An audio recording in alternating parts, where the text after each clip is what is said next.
Povo de Deus, Provérbios capítulo 27. Não te glories do dia de amanhã, porque não sabes o que trará a luz. Versículo 1. Isso tem aí um referencial automático lá, né, com Tiago capítulo 4, 13 a 16, que fala que você não deve falar que vai fazer isso ou aquilo amanhã, mas se Deus quiser, você fará. É assim que deve ser feito. Tiago 4, 13 a 16 fala sobre isso. E também nós temos uma referência lá de Lucas, capítulo 12, 19 a 21, que fala daquele fazendeiro, né? Que começou a fazer muitos planos, muitos planos, muitos planos. Daqui a pouco veio uma palavra de sentença para ele. É louco, essa noite pediram a tua alma. E o que tu tem preparado? Então há muitas pessoas que são assim. Elas projetam, vão fazer isso, fazer aquilo. Parece que exclui Deus. Esquece que nós somos passageiros, né? Que nós, como seres humanos, não somos nada. As coisas acontecem de repente, nos surpreende, nos assusta. E nós somos como um vento que passa rápido. E nós dependemos da graça e da misericórdia de Deus para realizar as coisas. E a nossa realidade humana não nos dá condição nenhuma de nos gloriarmos, de termos soberbas, né? De projetarmos nada, senão antes buscarmos a graça de Deus, a misericórdia de Deus, sempre reconhecendo a nossa dependência dele. Versículo 2: seja outro o que te louve e não a tua boca. Isso também é um princípio antigo, né? De as pessoas, nós não procurar nos elogiarmos. E, na verdade, as pessoas que devem reconhecer as nossas qualidades. Inclusive, as pessoas reconhecem as nossas qualidades e os nossos defeitos. Precisamos estar atentos a isso, porque elas vão revelar tanto as nossas qualidades quanto os nossos defeitos. Sim, tem aquele aspecto de que muitas vezes não falam a verdade, tem aquela situação onde muitas vezes o que se fala não corresponde a uma realidade, mas junto com o que se fala que não corresponde a uma realidade, tem também muito que corresponde à realidade. A questão é sabermos peneirar para procurarmos o que é uma avaliação verdadeira e aquilo que é uma avaliação errada. Também aqui na minha Bíblia Plenitude tem a referência nesse versículo 2 de Provérbios 25, 27, segunda a Corinto, capítulo 10, 12 a 18, capítulo 12, versículo 11, né? São referências relacionadas a esse versículo 2. Versículo 4: cruel é o furor, impetuoso a ira, mas quem pode resistir à inveja? Olha que coisa interessante. O autor aqui coloca a inveja como algo pior do que a pessoa irada. Porque uma pessoa irada, ela faz muita loucura, não é isso? Ela é capaz até de matar. Mas aí a inveja é pior do que a ira, né? Dando uma olhada aqui no comentário de Champre, o Champre faz uma menção que para mim não é muito convincente, de que a pessoa irada, ela fica irada, mas daqui a pouco passa. A ira, ela tem aquele tom explosivo e depois ela volta ao seu estado natural. Já a inveja seria algo persistente, né? Algo que passa, é algo persistente e por isso ela é pior do que a ira. Certas vezes, conversando lá no estudo da igreja, nós tratamos sobre a inveja e as pessoas acreditam no poder da inveja. Tipo assim, o super-homem, ele tem poder na vista dele. O olhar dele pode penetrar a parede. As pessoas acham que as pessoas têm poder na inveja, tipo o poder do olhar do super-homem. Uma inveja que faz mal, né? As pessoas acreditam que a pessoa olhando para uma planta, se ela tiver inveja, ela é capaz de destruir a planta pela inveja. As pessoas acreditam que a inveja é capaz de fazer o projeto dela dar errado, a inveja de alguém. E eu fico percebendo que as pessoas, às vezes, elas ficam muito presas a essas crenças, a esses misticismos, e dão muito crédito, e isso acaba sendo um aprisionamento. Pastor, mas essas coisas não acontecem? O senhor acha que nada disso acontece? Sim, essas coisas acontecem, mas não por causa da inveja. Acontece por ação de principados e potestade. Isso é que faz a diferença. Uma coisa é você dar crédito para a inveja em si. Você dá crédito, você materializa ou você personaliza um termo que é a inveja e dá poder à inveja. Não, nós precisamos olhar para um sentido espiritual. Há um mundo espiritual que observa alguém invejoso, há um mundo espiritual que observa alguém maldoso, alguém que tem uma falha, e esse mundo espiritual trabalha em cima dessa falha, e esse mundo espiritual que faz as ações. Logo, se eu entendo que é o mundo espiritual e não a inveja em si, né? Eu vou ter que me precaver contra esse mundo espiritual. Eu vou estar focado no ponto certo. E nesse caso, independente de inveja, não é isso? Tem pessoas que quando fica sabendo de uma inveja, elas ficam tomando seus devidos cuidados, elas se preocupam com a inveja. Ué, mas antes dela ficar sabendo dessa inveja, ela tinha uma vida relaxada. E antes disso, a Bíblia já dizia que o diabo está de redor bramando como leão. Ela sabe do mundo espiritual, independente de inveja, ela tem que estar procurando andar com Deus, ter uma vida devocional com Deus, lutar contra pecado em sua vida, para que esse mundo espiritual, para que esses principados e potestades não venham a ter sucesso na vida dela. Então, não tem nada de ficar focando esses pontos específicos, né? Mata o mal pela raiz. Entenda que existe um mundo espiritual. E o combate é 24 horas, né? O combate, esse negócio de ficar preocupado com inveja é reducionismo, vamos dizer assim, né? Fica reduzindo uma realidade tão ampla a uma coisa pequena. Nós temos que nos vigiarmos contra o mundo espiritual. E o mundo espiritual se vigia com santidade, com afastamento de pecado, vigilante quanto ao que entra por nossos ouvidos e o que entra por nossas vistas. Isso é o nosso cuidado. Com quem nós andamos, conversamos, nos relacionamos, isso é o nosso cuidado diário. Nos alimentarmos diariamente, procurar dar uma vida de santidade. Esse é o nosso foco. O restante é restante. Aí tu está matando todo o mal pela raiz. Há muitas pessoas preocupadas com inveja e totalmente relaxadas com a sua vida espiritual. Isso é um contrassenso. Versículo 5. Melhor é a repreensão franca do que o amor encoberto. É isso aí, né? Nós já sabemos que o verdadeiro amigo, ele fala o que precisa ser feito, dito. O verdadeiro amigo discorda. O verdadeiro amigo exorta. O verdadeiro amigo, ele aponta o erro. O verdadeiro amigo, ele não abafa. O verdadeiro amigo, ele não está junto com mentira, com falcatrua. Esse não é o verdadeiro amigo, né?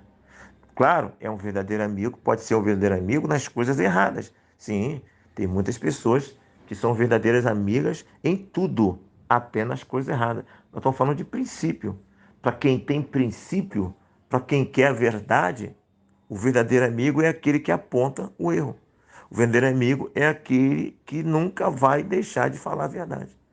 O verdadeiro amigo é aquele que vai ver você errado, vai falar, vai mostrar que você está errado, não vai concordar contigo, mas não vai deixar de estar contigo, de caminhar e de te ajudar a sair daquele erro.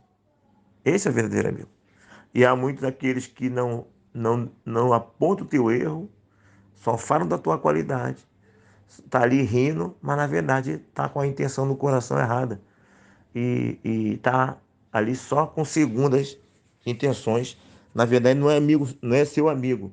Ele é amigo dele mesmo. É amigo dos seus próprios interesses. Cuidado com esse. Cuidado com esse e valorize aquela pessoa que te aponta os erros, né? E que te questiona e que se posiciona quando você está errado.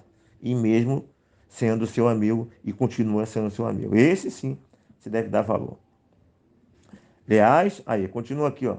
Leais são as feridas feitas pelo que ama, porém os beijos do que odeia são enganosos. É a mesma coisa, versículo 5 e 6, ok? Versículo 8: qual ave que vagueia longe do seu ninho, tal é o homem que anda vagueando longe do seu lar, né? Algumas pessoas aqui entendem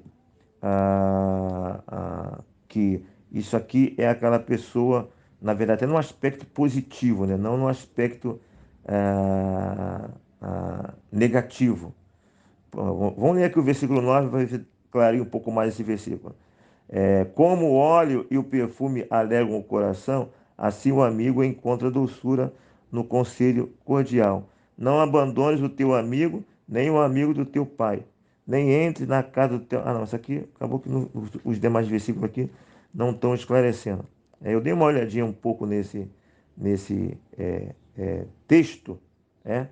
A questão do vaguear aqui longe, acabou que agora me fugiu o ponto que eu tinha estudado, estava aqui fresquinho aqui na minha mente, estou tentando puxar aqui para ver o entendimento que se deu nesse texto, que é um pouco difícil de compreender o que realmente está sendo dito, né?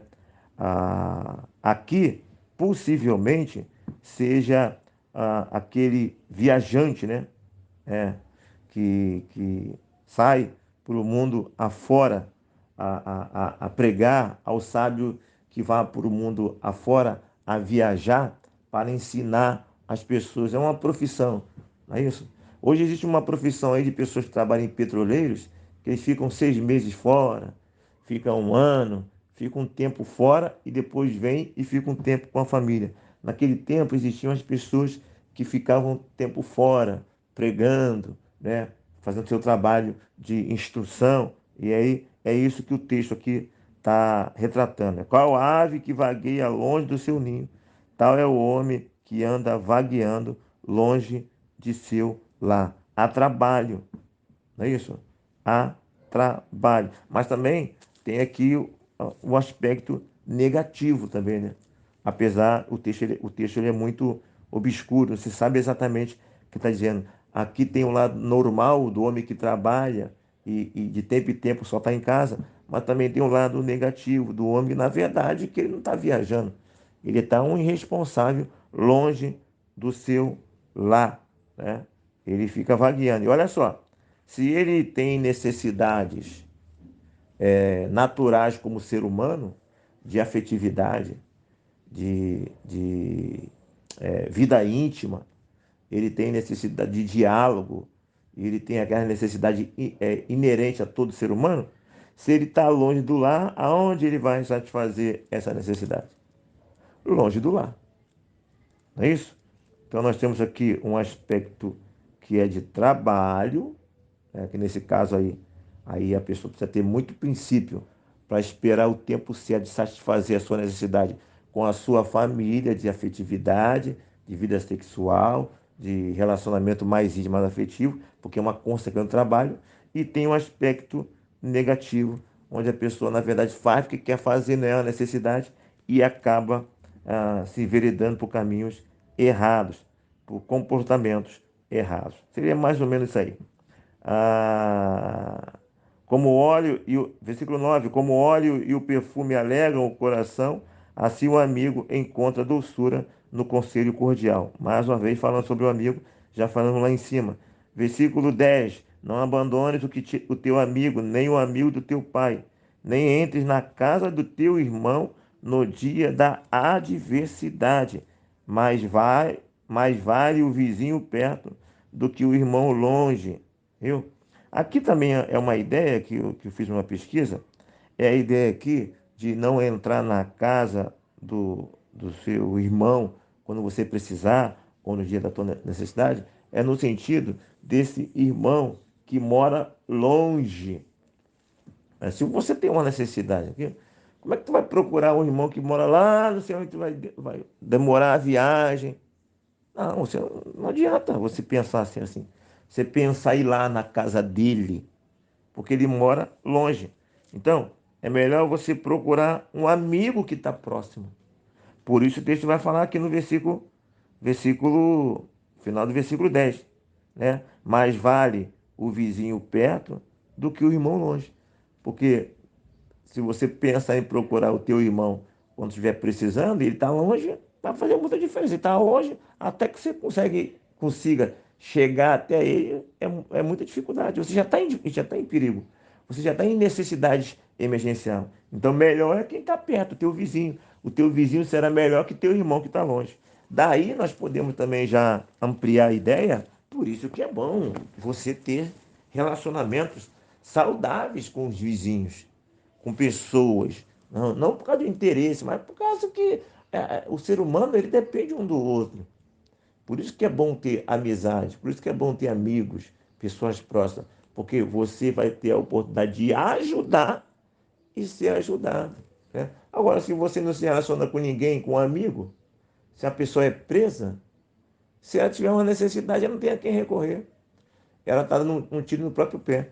Eu já tive a experiência de procurar uma ovelha, não sabia onde ela morava, e eu tinha uma ideia mais ou menos da rua que ela morava, e eu comecei a perguntar a fulana aqui, ninguém sabia, até que alguém falou assim, ali, ó, é que ela não fala com ninguém, tá? Quase nenhum vizinho conhecia. E eu estava perguntando a pessoas próximas da casa, e vizinhos, que não sabiam o nome, não sabia quem morava ali. E outro acabou que colocou, acho que é ali, tem quase certeza, acho que é porque não fala com ninguém, muito tempo. E aí, um cristão que não tem relacionamento nenhum com o vizinho, não tem contato nenhum, né? Claro, tem aquele vizinho que é ele que não quer ter relacionamento contigo e nem vale a pena, né? Porque tem alguns vizinhos complicados. Mas você pode fazer é orar por ele. Mas estou falando daquele vizinho que é aberto, que está aberto ao relacionamento, né? Tô falando desses. Há realmente aqueles que nem vale a pena, que é muito complicado, né? É só orar mesmo e estar aberto para alguma necessidade, se ele vir, mas tomar iniciativa é buscar problema. Claro, tem esses também. Mas estou falando nos casos naturais. Versículo 12: o prudente vê o mal e esconde-se, mas os simples passam adiante e sofrem a pena. Ou seja, o prudente ele está atento, ele não anda desligado, ele faz a leitura dos fatos, ele consegue prever possíveis consequências, e ele consegue ver consequências que já estão acontecendo. Ele faz a leitura correta. O imprudente não, o insensato não. Então é isso que o texto nos ensina. Estarmos prudentes, fazer a leitura, raciocinarmos, pensarmos sobre os fatos, para que possamos prever o problema. Versículo 15, 16, mais uma vez, isso também é muito repetitivo, né? Muito repetitivo aqui. O gotejar contínuo no dia de grande chuva e a mulher rixosa são semelhantes. O, o contê-la seria conter o vento, seria pegar o óleo nas mãos. Além de enfatizar esse problema da mulher rixosa, da mulher contenciosa, ele fala aqui que isso não é possível se livrar, não é possível conter uma pessoa assim. Seria como você querer deter o vento e pegar o óleo na mão, né? Então, isso é um problema. Parece aqui, de acordo com isso aqui, que você não tem como conter isso aí, né? Parece quase que ele dizendo assim, ó, você vai ter que dormir com esse barulho. Parece que essa é a ideia, né? Então, mas de cara estão dizendo aqui, isso aqui é um problema. É um problema que tem que ser resolvido. E nós já falamos nos outros textos que falam sobre isso aqui, sobre Pedro, e é o contexto até de um não crente. Ele dá um conselho para as irmãs: ei, ganha o seu marido no silêncio. É isso. Aí o Pedro vai falar assim: ó, olha, vocês são muito vaidosas, vocês usam muito o frisado do cabelo, vocês investem muito no exterior, e na verdade vocês deveriam investir mais no interior. O Pedro vai falar. E investindo no interior, a pessoa vai ter capacidade de ter mais controle, a pessoa vai ter mais ferramenta para ganhar o marido não crente, com sabedoria, e não com rixa, e não com contendas, não é isso? E isso serve no lar, tanto do crente quanto o não crente. 18. O que trata da figueira comerá do teu fruto, e o que cuida do seu senhor será honrado. Ou seja, você vai trabalhar para ter o seu fruto. É claro que uma coisa é ser puxa-saco, outra coisa é honrar o patrão. Tem pessoas que, em nome de não ser puxa-saco, acabam não fazendo jogo, acabam não tendo uma postura correta política, porque a política está em todo lugar. Então você não vai ser puxa-saco nem de nada, mas você vai saber lidar com sabedoria. Você vai procurar agradar, você vai procurar fazer o jogo, você vai procurar ver o interesse do patrão, porque o interesse dele vai resultar em benefício para você. Então, não precisa ser puxa-saco, seja sábio, seja inteligente, trabalhe o contexto, use a política de forma favorável a você, né? Nem tanto, nem tão pouco. Essa é a palavra certa. Então, tem situações que você tem que fazer, poxa, tem uma hora extra, tem alguma coisa que está fora da tua função, que não vai ser pesado para você, né? De repente você nem queria fazer, mas pensando no futuro, pô, vou fazer esse esforço extra aqui. Isso aqui eu posso fazer. Já investindo, pensando no futuro.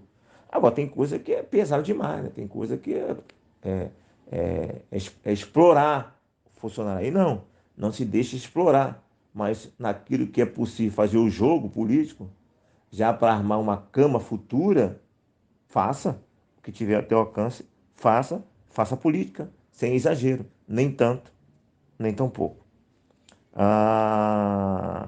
19. Como na água o rosto corresponde ao rosto, assim o coração do homem é o homem. Ou seja, você é o que na verdade o teu coração é. Você verdadeiramente o que você é por dentro, não o que você é por fora. Quem mostra quem verdadeiramente você é o que você é por dentro. Porque as pessoas são capazes de serem camaleão. Elas tomam a cor do ambiente, mas na verdade aquela cor não faz parte da natureza dela, né? Então elas conseguem ser uma coisa por fora e outra coisa por dentro, tanto no aspecto positivo quanto no aspecto negativo. Então procure descobrir o coração das pessoas e não a boca delas. A 20. O inferno e o abismo nunca se fartam, e os olhos do homem nunca se satisfazem. Aqui, na verdade, o autor está falando da morte natural, né, da sepultura. Normalmente, no meio evangélico, isso é visto como um inferno literal. Mas nós já falamos em outros capítulos que quando você prega, agora que eu estou pregando, eu não estudo, né? Eu estou tentando passar alguma coisa para você. Mas a Bíblia fala que o Espírito sopra onde quer. Eu não tenho a mínima ideia do que o Espírito Santo pode fazer com essa palavra, com essa minha devocional de hoje. Eu tenho uma ideia, né? O que veio no meu coração eu estou compartilhando. Então eu sou limitado, mas eu não tenho a mínima ideia do que o Espírito Santo pode levar uma pessoa a entender o que eu estou falando aqui. Às vezes eu falo pensando em uma coisa, o Espírito Santo vai lá e trabalha e faz a pessoa ir mais além, ok? Uma pessoa faz uma canção e ela tem um objetivo naquela canção. Ela não tem ideia do que o Espírito Santo pode fazer com aquela canção. A pessoa escreveu um filme, uma peça teatral, e ela tem uma mensagem naquele filme, naquela peça teatral, mas ela não tem ideia do que aquela peça teatral pode falar ao coração de maneira diversificada. Então, uma coisa é o que está na cabeça do autor originalmente. Ele pode até não pensar no inferno aqui nesse texto. Ele pode estar até pensando só na sepultura, mas se nós pegarmos o filme todo, a Bíblia toda, o que ele escreveu faz parte de uma Bíblia, faz parte de um filme. Logo, considerando o filme todo, sim, nós podemos fazer uma interpretação espiritual. isso aqui, com certeza, ok? Mas é bom que entenda o sentido original da palavra. 21. Como crisol prova a prata e o forno o ouro, assim o homem é provado pelos louvores que recebe, né? Tá vendo que o crisol aqui e o fogo, mais uma vez, é usado, e agora aplicando aos elogios. Sim, o elogio, ele é bom, ao mesmo tempo ele é uma prova, porque o elogio atiça a soberba, né? O elogio provoca a altivez, que já está no homem, mas é abafado, é aprisionado.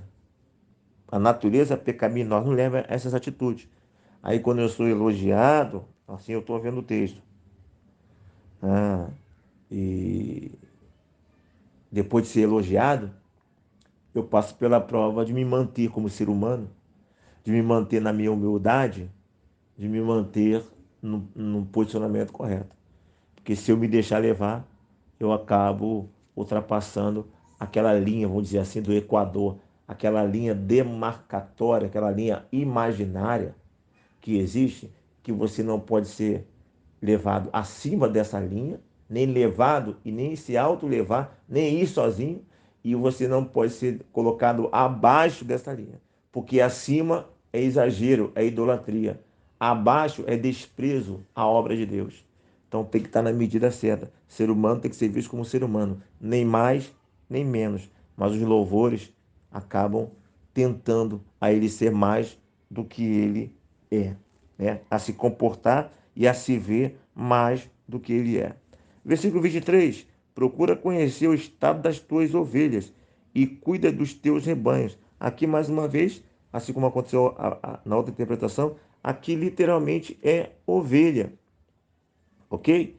E você vê nos versículos posteriores que esse cuidado aqui das ovelhas, literalmente falando ovelha, é no sentido financeiro, é no sentido de você preservar um bem, né? Para que você não venha passar sufoco, ó. Porque as riquezas, olha o versículo 24, porque as riquezas não duram para sempre, nem a coroa de geração em geração.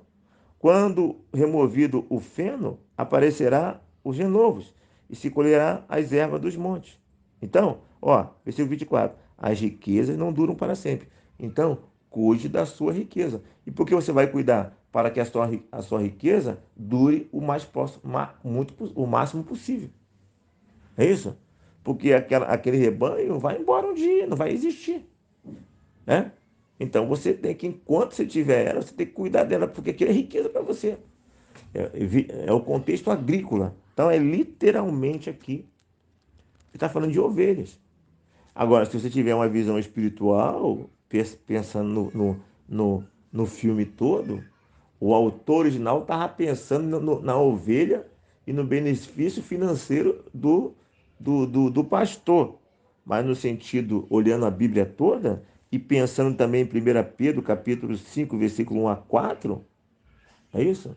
Nós podemos também fazer essa aplicação no sentido espiritual. Ok? Tá aí o Provérbios capítulo 27. Pense em todas essas coisas e que Deus nos abençoe.